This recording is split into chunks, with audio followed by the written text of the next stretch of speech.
그라사인 지방이죠. 군대 귀신 들렸던 사람을 고쳐주시고 그곳에서 떠나달라고 사람들의 종용을 받고 떠나서 다시 고향 땅으로 돌아갔습니다. 고향 땅. 제자들과 함께 고향을 방문했습니다.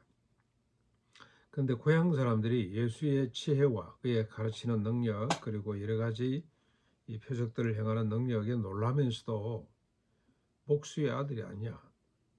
그리고 그들 형제들의 형이고 오빠이기 때문에 이 양반이 왜 갑자기 이렇게 됐지 하면서 도무지 그리스도를 인정하지 않습니다. 배척했습니다. 배척. 이쯤 되면 와 대단하네. 어째 이리 됐지 하고 좀 알아볼 법한데 선입관이라 그럴까?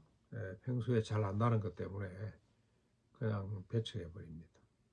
아이고 뭐 저러다 말겠지. 소문대로 뭐 미치는 거 맞는갑다. 귀신 들린 거 맞는갑다. 막 이렇게 생각을 한 것 같습니다.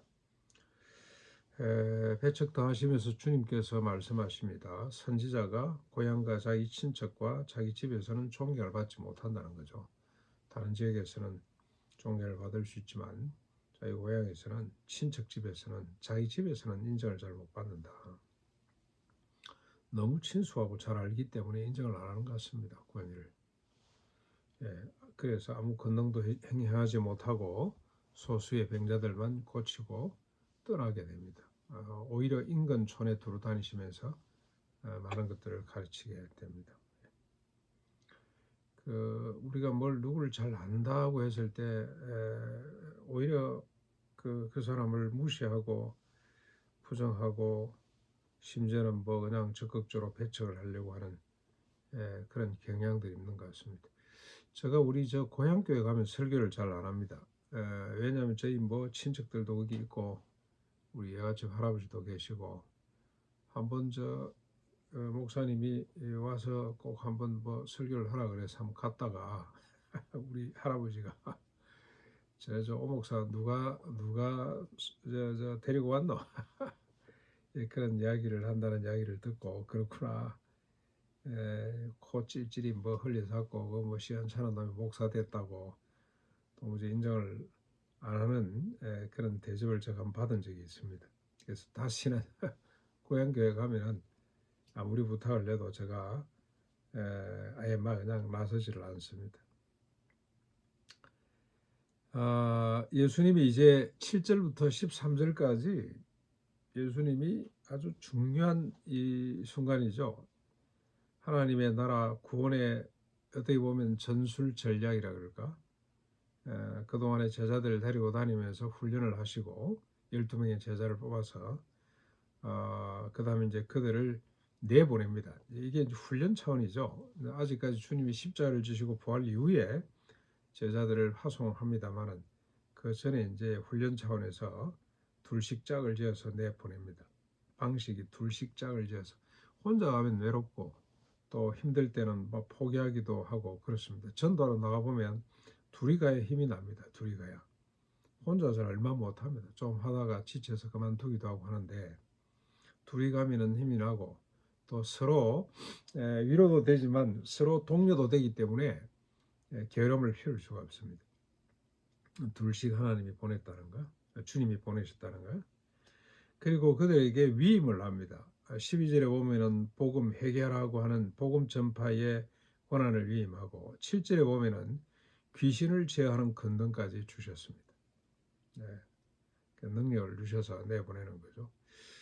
이 전도라는 것은 권세 있는 일인 것 같습니다. 이거 듣고 사람들이 돌이킬 수 있나? 이거 듣고 예수를 믿나 하는 생각이 드는데도 해보면은 사람들이 옷깃을 여미고 다소곳이 앉아서 듣고 결국 나중에 예수 믿겠다고 고개를 끄덕끄덕 하는 거 보면 이게 뭐 하나님이 주신 특권이다. 사람의 설득력으로 되는 건 아니거든요. 이거 듣고 사람들이 저거 믿을 수 있을까? 당신을 위해서 주님이 십자가에 달려 돌아갔습니다. 예수님을 믿으면 당신 죄 용서 받습니다. 천당 갑니다. 이 말을 누가 믿겠어요? 그런데 그 말씀이 힘이 있어서 이게 하나님이 주신 권능이 있는 거죠. 전도하는 사람의 마음을 고분고분 듣는 걸 우리가 보면 주님께서 제자들에게 이런 권세를 주시면서 내보내는 이 장면이 처음이라 이런 생각이 듭니다. 그리고 세 번째로 행동 규범이죠. 어떻게 보면은 제자들의 자세입니다. 이것도 상당히 저는 힘이 되고 위로가 된다는 생각이 드는데, 여행을 위해서 이곳저곳 이제 전도를 위해서 돌아다니면서 어떤 자세를 취해야 되냐? 지팡이 외에는 아무것도 갖지 말아야 됩니다. 양식이나 배낭이나 전대나 돈이나 그리고 두을 신이나 옷이나 이것도 가지지 말고 그냥 가거라. 가면서 먹고 자고 해야 될 거 아닙니까? 그건 어느 곳이었든지 누구 집이든지 들어가서 떠날 때까지 유하고, 만약 그들이 영접하지 않거나 말을 듣지 않으면 발에 먼지를 떨고 그곳을 떠나도록 해라. 뭘 갖춰서 하는 거 아닌 것 같습니다. 말씀 자체가 능력이 있고 하나님이 이미 권세를 주셨기 때문에 그것 가지고 감당, 그러니까 단순하고 집중해서 말씀 자체가 능력이기 때문에 그 외에는 아무것도 가질 게 없다.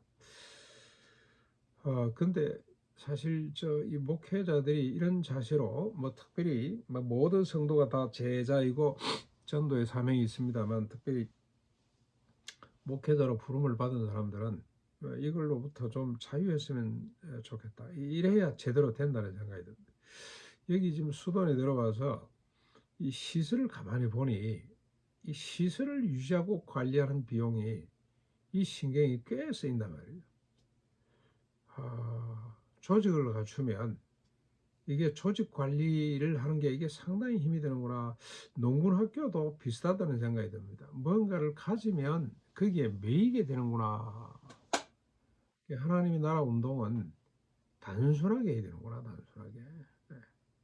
그리고 집중해서 해야 되는구나. 말씀 자체가 능력이지 뭘 자꾸 만들어 가지고 하겠다, 교회를 크게 만들어서 뭘 해보겠다는 생각, 얼마나 모순되냐 하는 생각이 듭니다. 교회를 크게 만들어 놓으면, 저는 서초동의 그 사랑의 교회나 강남의 큰 교회들 보면 저걸 유지하려고 얼마나 많은 돈이 들어갈 텐데, 그러면은 사람들을 끌어모아야 되고 헌금을 끌어모아야 되고, 그러다 보면 자꾸 뭔가 왜곡되고 뭔가 덧칠을 해야 되고, 그러면서 교회가 세속화되는구나. 우리 교회 역사를 통해서 가장 교회가 화려했을 때, 베드로 성당을 지을 때 지금도 아마 그만큼 큰 규모의 종교 시설이 없지 싶습니다. 저는 가보지는 않았습니다만 전체 길이가 한 600m쯤 된다 그래요. 그 행랑까지 쭉 하면 600m. 그러니까 태양 신전보다 훨씬 더 길이가 긴 거죠. 태양 신전, 룩소르 신전은 450m인가 되는데, 길이가 총 길이가 우리 베드로 성당은 한 600m쯤 되는 거죠. 그 베드로 성당을 만들면서 캐톨릭은 가장 타락해 가는 면죄부를 파는 이런 끔찍한 역사를 만들어냈습니다. 예수님의 제자라고 하면서 거꾸로 간다는 생각이 많이 들어요.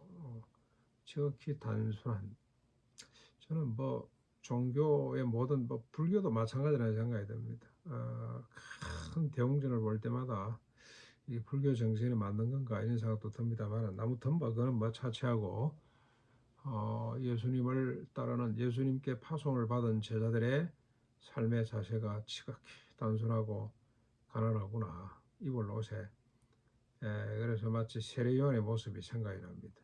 메뚜기 석청이 음성이고 광야에 살고 낙타 트롯을 입고 가죽띠를 띠고 그게 전부인. 그래서 김용기 장로의 옷이 단순했던 것처럼 그냥 지금 북한의 인민복 비슷한 걸 입고 청와대도 가고 어디 부르는 데 가고 집회도 가고 온갖 데를 다 돌아다니면서 지극히 단순한, 음식도 지극히 단순하게 먹었던 김용기 장로가 많이 생각이 납니다. 제자들의 자세. 오늘 우리가 가진 것들, 우리가 갖고 있는 것들을 한번 점검하는 시간이 됐으면 좋겠다 하는 생각이 듭니다.